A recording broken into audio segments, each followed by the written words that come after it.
Welcome back, everybody, to the channel and the technician class study guide that we are going through. So we are at antenna and tower safety. Antenna and tower safety, very important stuff. Antenna safety is also a primary concern. There are two aspects of antenna safety: being safe when when installing an antenna and safely operating an antenna. When installing an antenna, make sure you note where the power lines and position the antenna so that if it falls, no part of it becomes closer than 10 feet to the power lines. All right. Make sure you don't install an antenna a little too close to a power line. All right. T0B04, which of the following is an important safety precaution to observe when putting up an antenna tower? Stay clear of overhead electrical wires. All right. T0B06, what is the minimum safe distance from a power line to allow when installing an antenna? Enough so that if it falls, it doesn't come anywhere close to the power lines. All right, at least 10 feet away. I would go a lot more than 10 feet. All right. So, and if you never attach an antenna to and you should never attach an antenna to a utility pole because it could contact high voltage power lines. That's pretty much a common sense stuff, but common sense is unfortunately not that common. So I'm sure there was a reason why they had to put this question in there. All right. So I'm sure somebody did something like this. So T0B09, why should you avoid attaching an antenna to a utility pole? Because it could come into contact with high voltage power lines. So you should always, you also should position the antenna so that no one can touch it while you are transmitting. Why? Because it's going to cause you some RF burn. All right. So make sure no one is able to touch the antenna while you're transmitting. So one of the bigger hobbies inside this hobby of ham radio is parks on the air. Excuse me, parks on the air.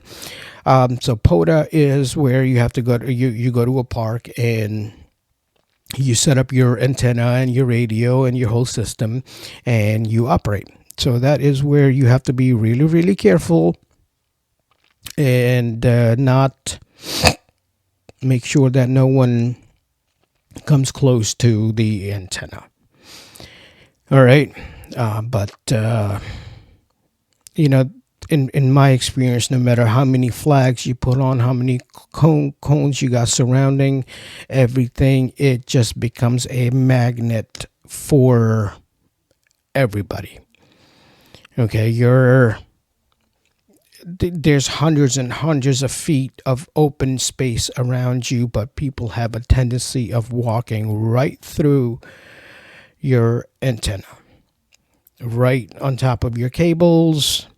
So you really gotta be careful. It becomes a magnet for people. They don't even nobody pays any kind of attention when they're walking in a park.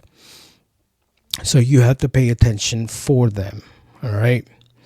So there are a number of things you should keep in mind when putting up a tower and installing antennas on them.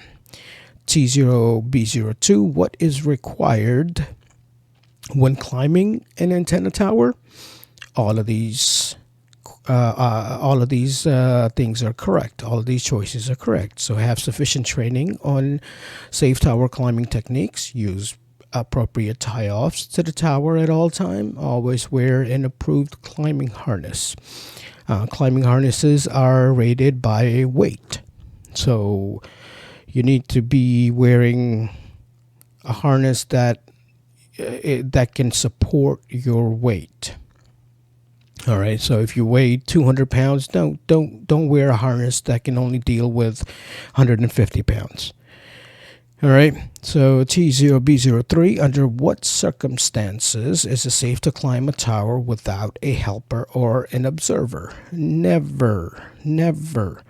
You should always have somebody there with you, whether they're helping or not.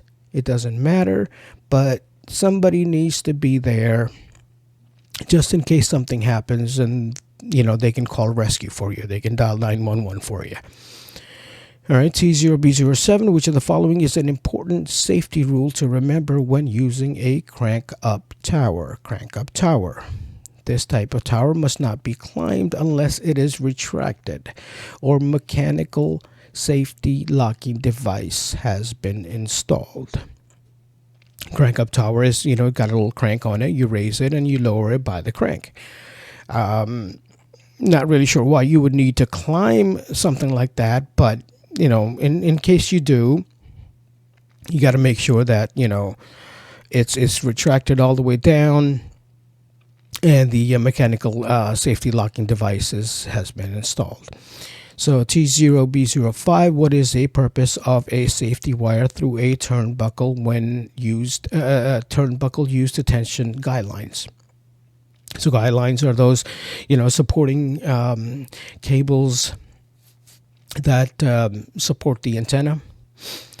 Okay, so there are little turnbuckles, so you can tighten and loosen the tension on them. So to prevent it from loosening from the vibration, from the wind and the antenna moving and stuff, you would put a safety wire through it so it doesn't loosen up. So grounding is very important when installing a tower as well. A tower, after all, it basically is a big lightning rod. Okay, remember that, please. It is it's a lightning rod that you're putting up there. All right, so proper grounding will help shunt the lightning before it can get into your station, before it can get into your house or your shack or whatever. So T0B11, which of the following establishes grounding requirement for an amateur radio tower or antenna? The local electrical codes. All right. T0B08, which is a proper grounding method for a tower? Separate 8-foot grounding rods for each tower leg bonded to the tower and each other. So if you got 4 legs on a tower, each of them need a grounding rod by themselves. All right, and each of those grounding rods need to be connected to each other. So, and what I normally suggest as well is when your coax is coming down right at the bottom, where it is taking that 90-degree turn to go towards your shack or your house, okay, put a lightning arrestor right there on your coax cable. Attach it to a grounding rod as well, and attach that grounding rod with each other, with the other grounding rods. Okay, because of gravity, the lightning is going to take the least resistant course down your coax.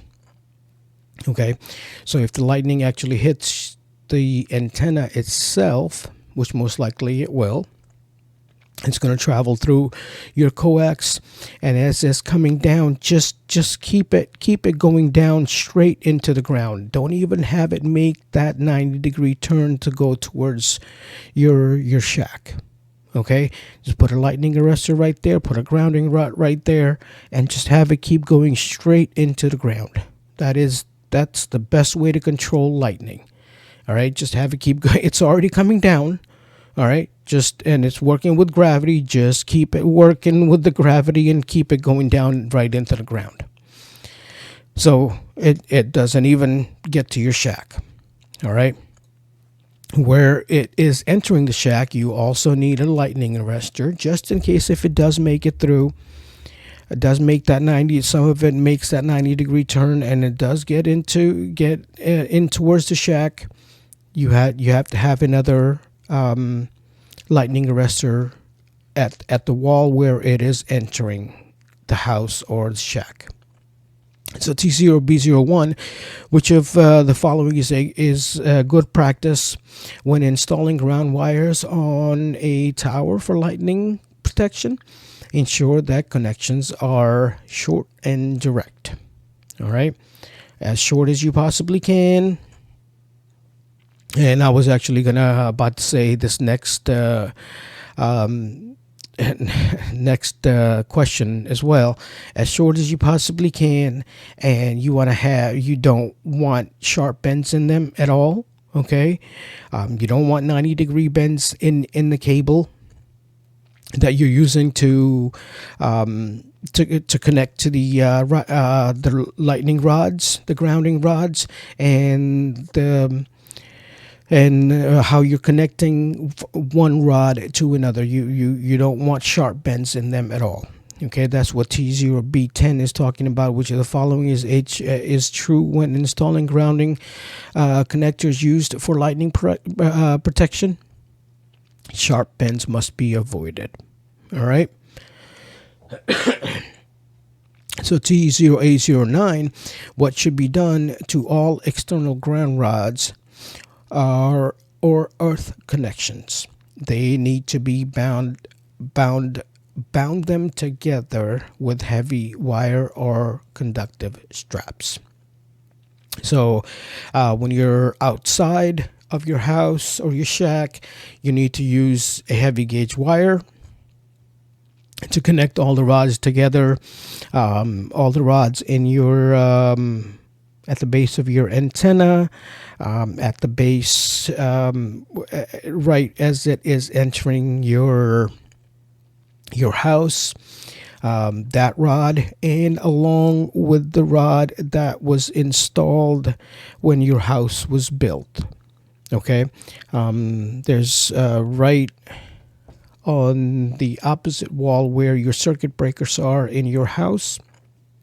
Right outside that wall, there is another grounding rod that is buried nicely in your property. Okay, so you need to connect all of those rods together. Okay, and there should be a rod at your AC unit, the unit that's outside. There should be another rod just for that as well. You need to connect that to everything as well. Okay, I've heard a lot of horror stories where lightning has struck the AC unit and it wasn't grounded properly. It wasn't grounded altogether. All right. And that surge of lightning was able to get through the AC into the house and destroy a person's station. Okay. So bonding is very, very, very important. And the other thing that it does, along with provide you protection from lightning strikes and surges, is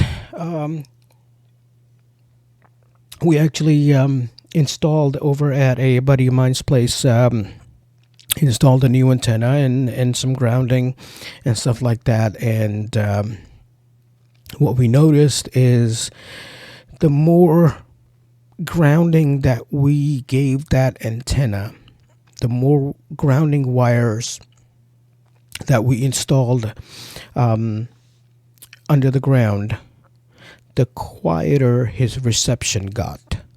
Okay, there's a lot of noise that is on the HF bands, a lot of noise, and that noise just pretty much dropped to almost nothing once we started installing the grounding system for his antenna and his coax.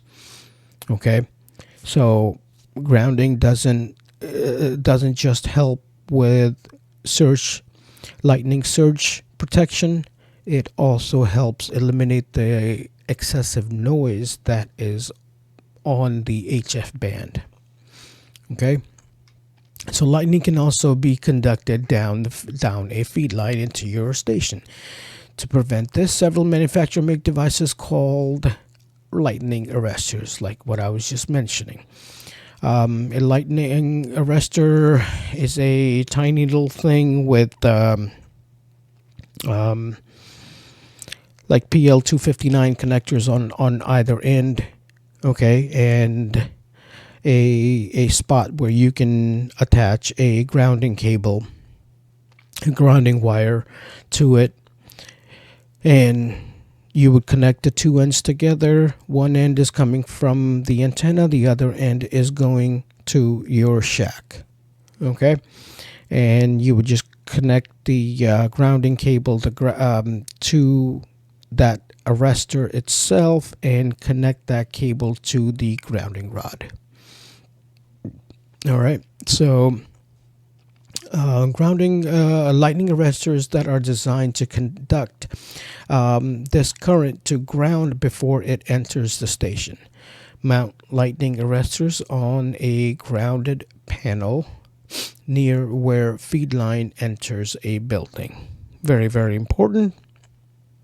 So T0A07, where should lightning arresters be installed? In a coaxial feed line, right where it is entering your house.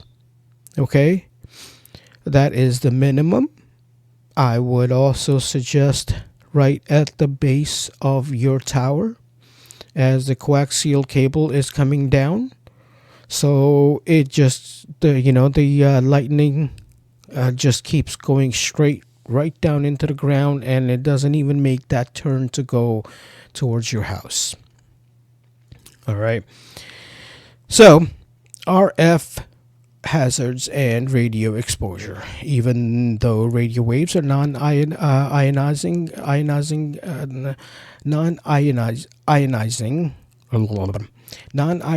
radiation, overexposure to RF energy can be a safety hazard. So T0C07, what type of radiation are radio signals? Non-ionizing radiation. T0C12, how does RF radiation differ from ionizing radiation or radioactivity?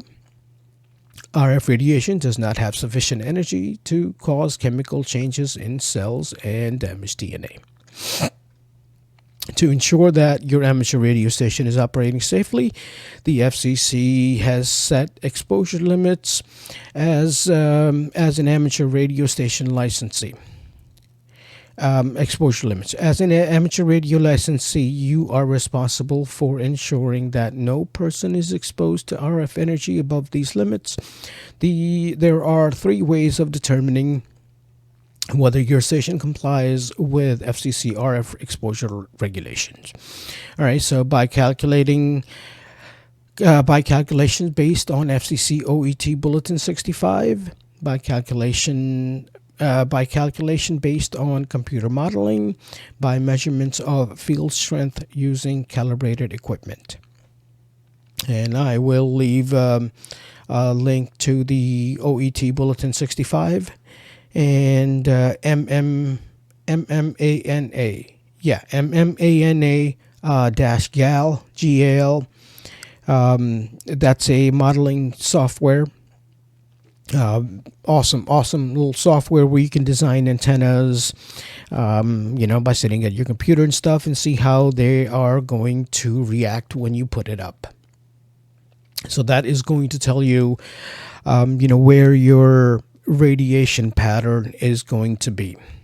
So, when you want to try your best not to throw a bunch of RF radiation into your neighbors and things like that. All right. So T0C13, who is responsible for ensuring that no person is exposed to RF energy above the FCC exposure limit? You are the station licensee. T0C06, which of the following is an acceptable method to determine whether your station complies with FCC RF regulation? All of these are going to be correct by calculation, by the OET Bulletin 65, computer-based modeling, and a field strength meter. All right. Field strength meters are another story. Kind of expensive to get and this and that. But if you just comply with the regulations, Bulletin 65, you should be just fine.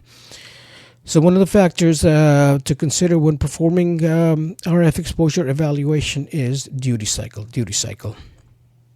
How often you transmit compared to how often you don't. So duty cycle is defined as a percentage of time that a transmitter is transmitting. Duty cycle is important because it affects a person's average exposure to RF radiation. A transmission with a lower duty cycle would be less hazardous than a higher duty cycle transmission. T0C11, what is the definition of duty cycle during the average time of RF exposure? Percentage of time that a transmitter is transmitting. T0C10, what is duty cycle? Why is duty cycle one of the factors used to determine safe RF radiation exposure levels? It affects the average exposure to radiation.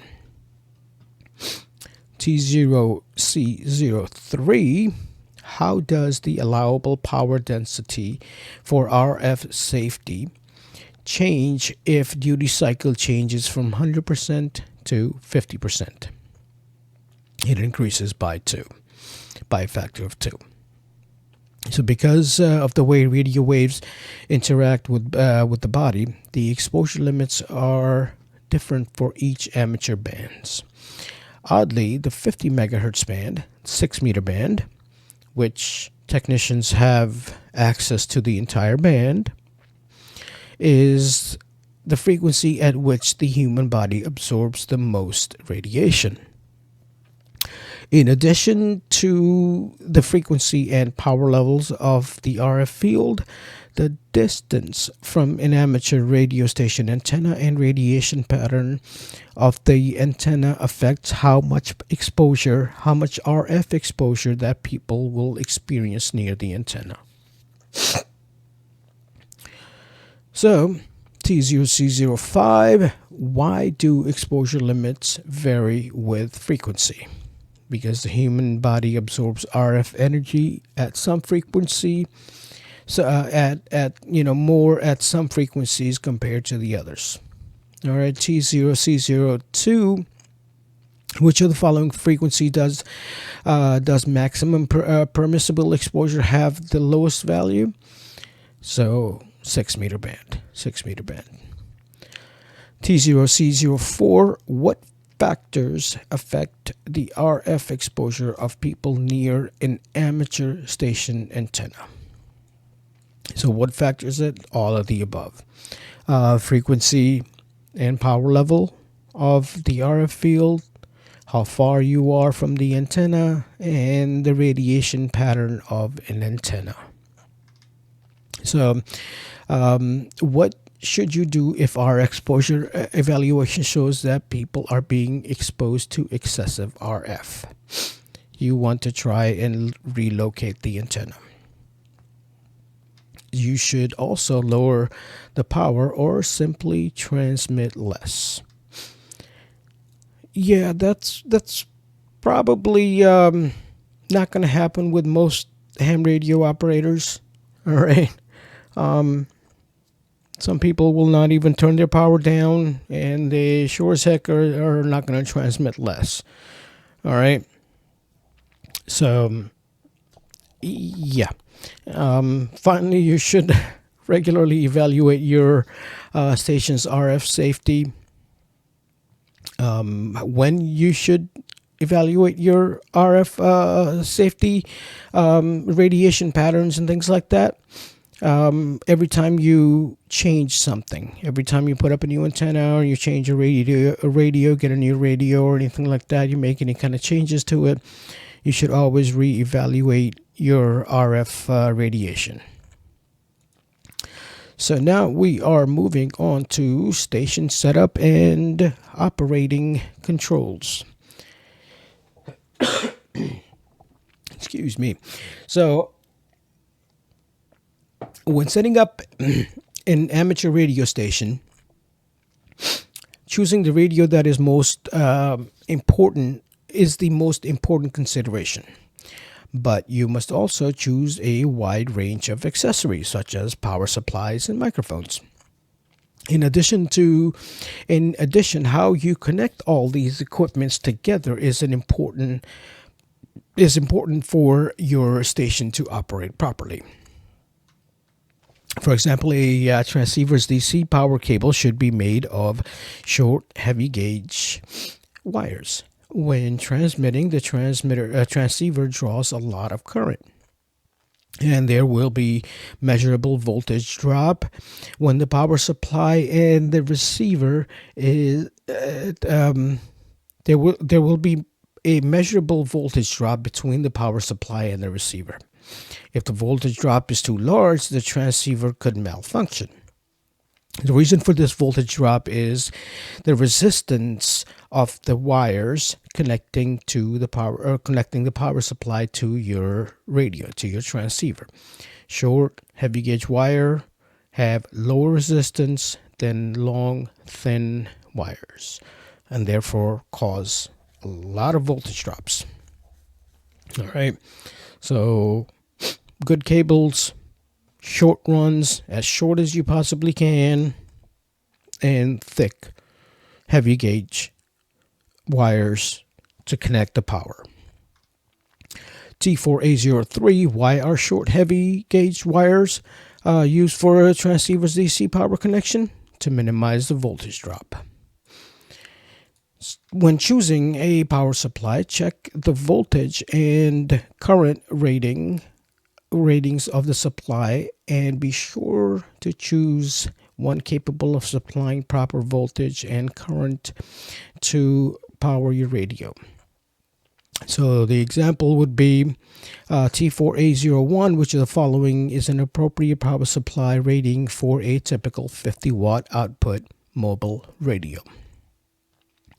So 50-watt output radio is going to operate somewhere around 13.8 volts, and it requires about 12 amps of power. All right. So up in the very, very beginning, we looked at this formula. Okay, how to calculate amps and volts and all that kind of good stuff. So 13.8 no, I'm sorry, that's this one. Okay, so 13.8 times 12 is going to be the correct answer, because you need more than more than 50 watts. Okay, so there are two reasons why D is the correct answer. First, mobile transceivers are designed to operate with a supply voltage between 11 volts and 15 volts. That means that the correct answer has to be either B or D. B is incorrect because transceivers are 50% efficient at best, meaning that a 50-watt output transceiver will need 100 watt of power to operate correctly.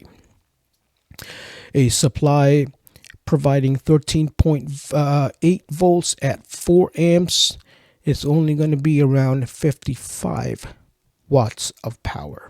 Okay, so you would take if you remember from a few weeks ago, 13.8 times 4 is only going to get you 55.2 watts. That's not enough to power a 50-watt radio. So the supply would be underpowered. So this leaves D 13.8 times 12. Okay? That's the correct answer. When you get into HF, normally a normal receiver transceiver on HF is going to be 100 watts. Okay? And that requires somewhere between 20 and 25 amps to operate properly. Okay? So that is why it is suggested to run your power cable when you're installing a mobile installation, when you're doing a mobile installation, to run your power cables directly to the battery. All right. That is the most efficient and proper way of installing a mobile radio, and it'll give you the most amount of power. And if you connect the negative side to the battery itself, it's going to eliminate just about all of the excessive noise that is built up through your alternator and all the computers that are inside your vehicle. All right. So a computer has become a common accessory in many amateur radio stations. Amateurs use them to operate digital modes, log contacts, and design circuits and antennas. So when operating digital modes such as FD8, you can connect the transceiver's receive audio, transmit audio, and transmitter key to a computer. The transceiver audio output, such as a speaker connection, connects to the computer line in. Similarly, the transceiver's audio input connects to the line out of the computer. So T4A06, what signals are used in a computer radio interface for digital mode operation? Receiver audio, transmit audio, and the transmitter key.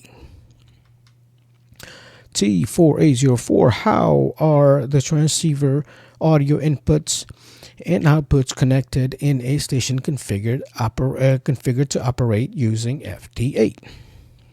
To the audio input and output of a computer using WSJTX software. And we talked about WSJT, I believe, on last episode. So if you don't know what WSJT is, please look at the last episode. So T4A07, which of the following connections is made between a computer and a transceiver to use computer software when operating digital mode? Computer line in to transceiver speaker connector. Audio microphones. Audio microphone and power supply cables in an amateur radio station sometimes pick up RF when you're transmitting.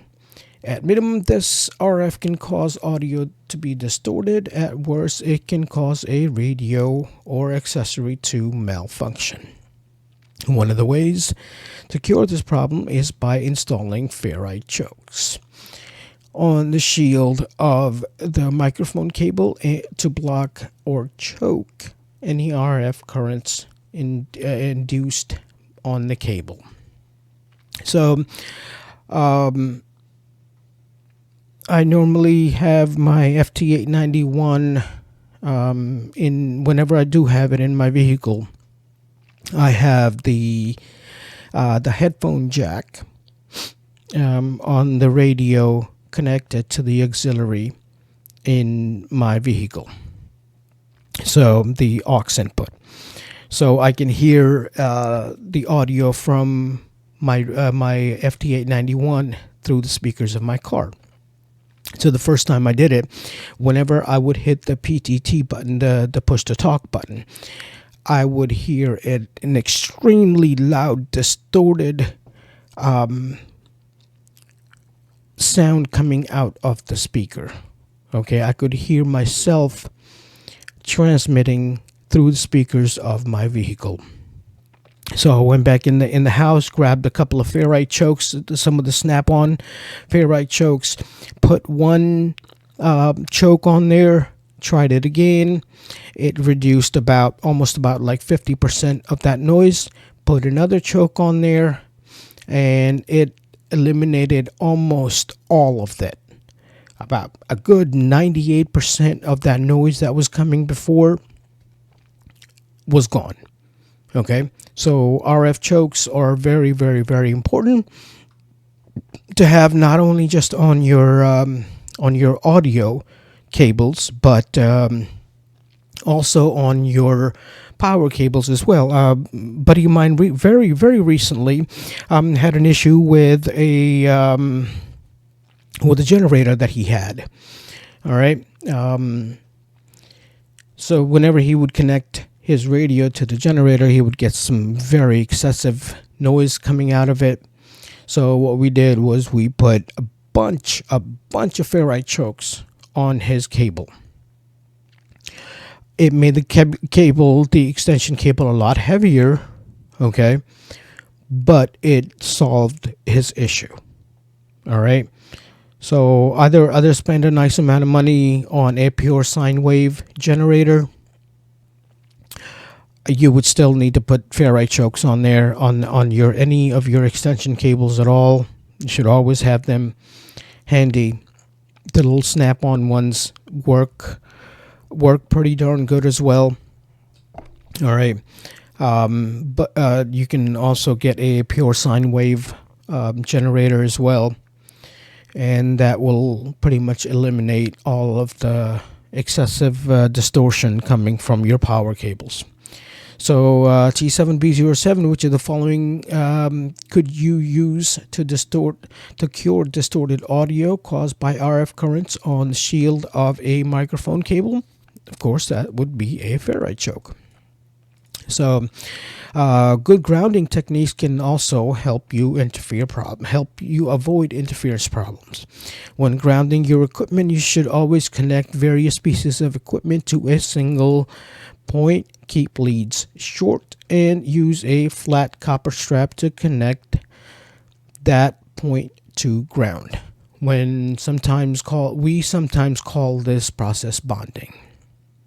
So each of your equipment, your transceivers, your power supplies, your tuners, every single one of these equipments have a spot where you can screw in a grounding wire.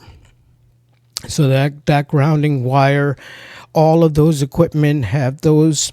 So all of those equipment need to have a grounding cable coming out of it, going into a grounding strap, which is then going out of your wall and connected to the grounding rod that is right outside where all the cables, all your coax cables are coming into your shack or your house. Okay, all of these things need to be grounded together. So you use a flat copper strap to do that.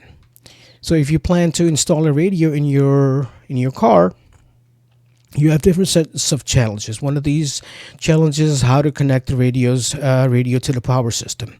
Some amateurs power their 12-volt radio via an auxiliary power jack, but this jack is not designed for high currents at all. Believe me, I've tried it. It doesn't work. All right, at least in my vehicle, it doesn't work. I always end up blowing the fuse.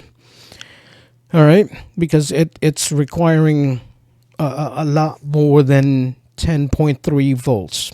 All right, the auxiliary input, the socket, cigarette lighter socket is only rated for about 10.3 volts. All right, and you need at least around 14 volts to have a radio working properly. So where should the negative power return of a mobile transceiver be connected in a vehicle? At the 12-volt battery chassis ground.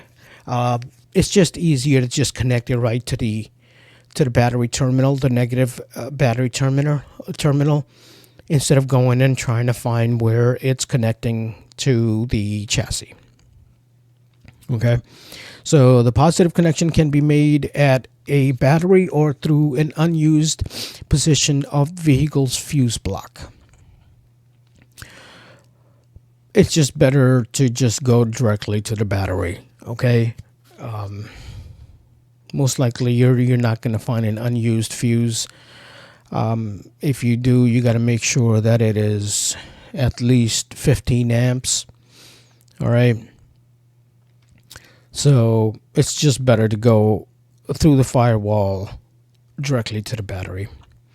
So you can also operate your equipment from a battery when operating portable or at home, should the power be turned off. So of course batteries have a finite life, and the more current you draw from a battery, the faster it will discharge. To determine how long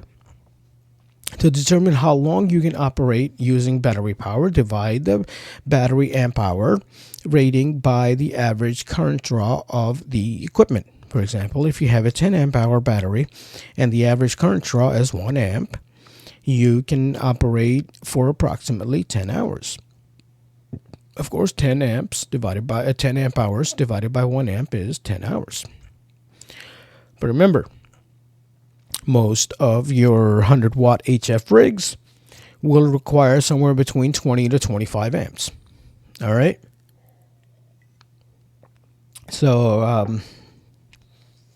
you're not getting 10 hours out of a 10 amp hour battery unless you're transmitting QRP, which is like less than 10 watts. All right. So T4A09, how can you determine the length of time equipment can be powered from a battery? Divide the battery amp hour by the rating by the average current draw of the equipment. All right. So we're going to end this video right here. Gone pretty long today. Thank you for sticking around. And again, please go back and look at all the other videos in this playlist. This is building a very good foundation for you for what is about to come in general, and what will eventually come in extra if you decided to go into the extra level of studies. So again, please study, and study some more. All right. Thank you very much for joining, everybody, and have a great day.